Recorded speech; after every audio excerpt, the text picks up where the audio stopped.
আসসালামু আলাইকুম। এখন আপনারা দেখবেন সংবাদ শিরোনাম। জাতীয় নির্বাচনের আগেও করা যাবে গণভোট।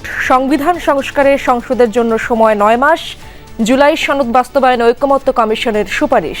গণভোটে পাশ হওয়া বিলটি স্বয়ংক্রিয়ভাবে অর্থাৎ আপনি সংবিধানের সংশ্লিষ্ট অনুচ্ছেদগুলোকে প্রতিস্থাপন করবে। অনৈক্য প্রতিষ্ঠার প্রচেষ্টা, প্রতিক্রিয়ায় বিএনপি। নভেম্বরে গণভোট চায় জামায়াত।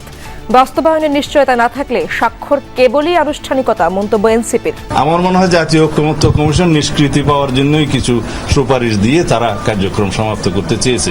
সংস্কার এবং জাতীয় সনদের বিষয়গুলো ইলেকশন কমিশনকে পাবলিক করতে হবে এবং সেটা নভেম্বরই হচ্ছে উপযুক্ত সময়। ঐকমত্য কমিশন যেগুলোকে লিপিবদ্ধ করেছে সংবিধান সংস্কার বিষয়ে, সেই বিষয়গুলো সম্পূর্ণ গণভোটে যাবে।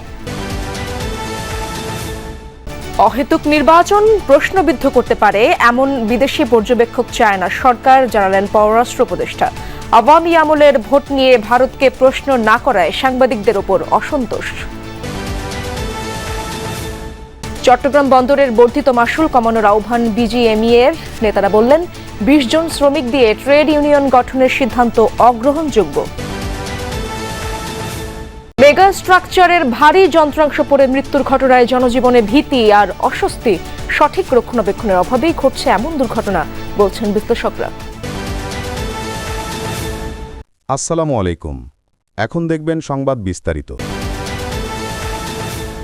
সংবিধানের সাথে জড়িত 48টি বিষয়ে জুলাই সনদ বাস্তবায়নের আদেশ জারির সুপারিশ করেছে জাতীয় ঐকমত্য কমিশন। এরই অধীনে গণভোট আয়োজন ও নির্বাচিত সংসদ সংবিধান সংস্কার পরিষদের দায়িত্ব পালন করবে।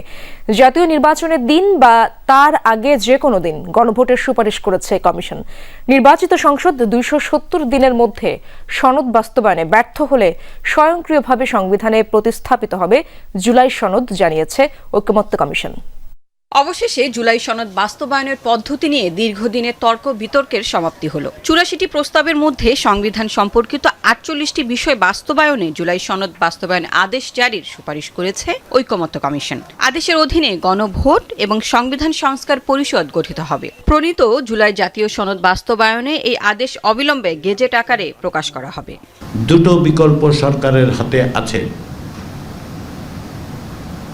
এর দুটো বিকল্পেরই কিছু কিছু জিনিস এক, সরকার যেন অবিলম্বে একটি আদেশ জারি করে।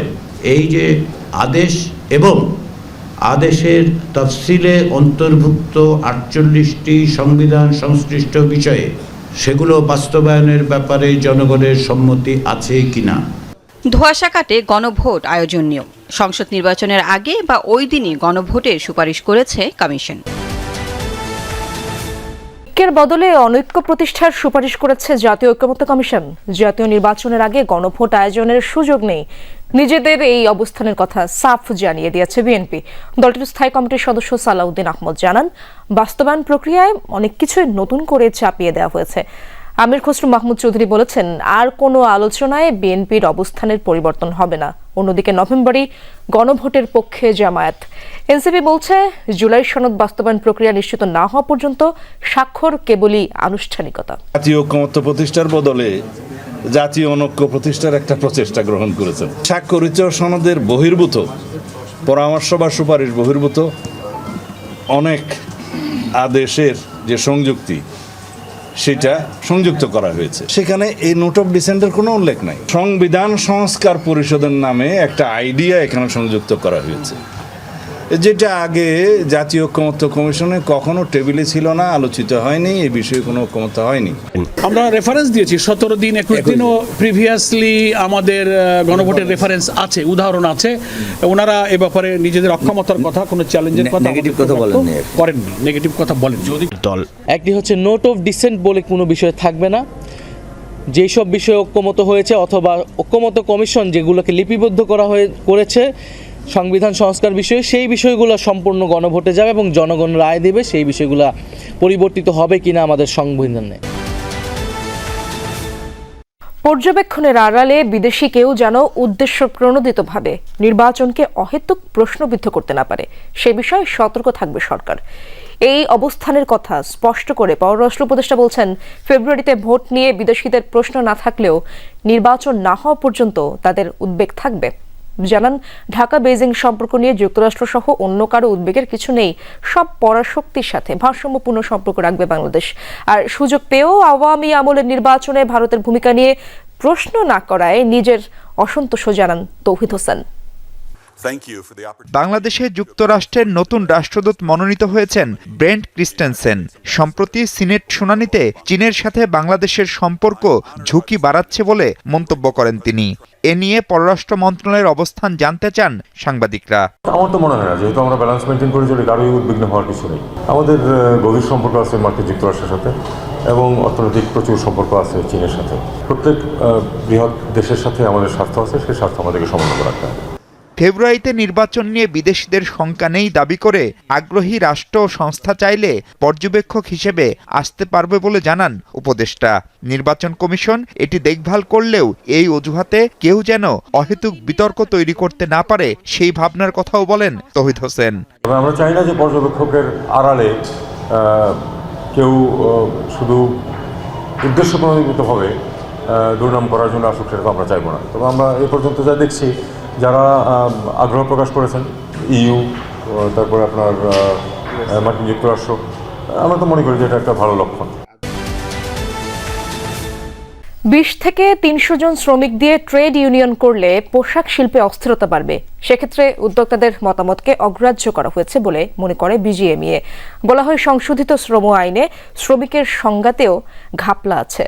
সক্ষমতা না বাড়িয়ে চট্টগ্রাম বন্দরে মাশুল বৃদ্ধির সিদ্ধান্ত অগ্রহণযোগ্য। উদ্যোক্তারা জানান, এলডিসি উত্তরণ 3 বছরের জন্য পিছিয়ে দেওয়ার বিকল্প নেই। পোশাক খাত বলা যায় রপ্তানি বাণিজ্যের প্রাণ। এই খাত থেকে আসে মোট রপ্তানি আয়ের 80%। মঙ্গলবার দুপুরে তৈরি পোশাক খাতের সার্বিক অবস্থা তুলে ধরতে সংবাদ সম্মেলনের আয়োজন করে বিজিএমইএ। গুরুত্ব পায় ট্রেড ইউনিয়ন, শ্রম আইন, এলডিসি থেকে উত্তরণ সহ ব্যবসার নানা দিক। বলা হয়, শ্রম সংশোধিত অধ্যাদেশে 20 থেকে 300 জন হলেই ট্রেড ইউনিয়ন করার বিধান রাখা হয়েছে। এটি হলে পোশাক শিল্পে অস্থিতিশীল অবস্থা তৈরি হবে।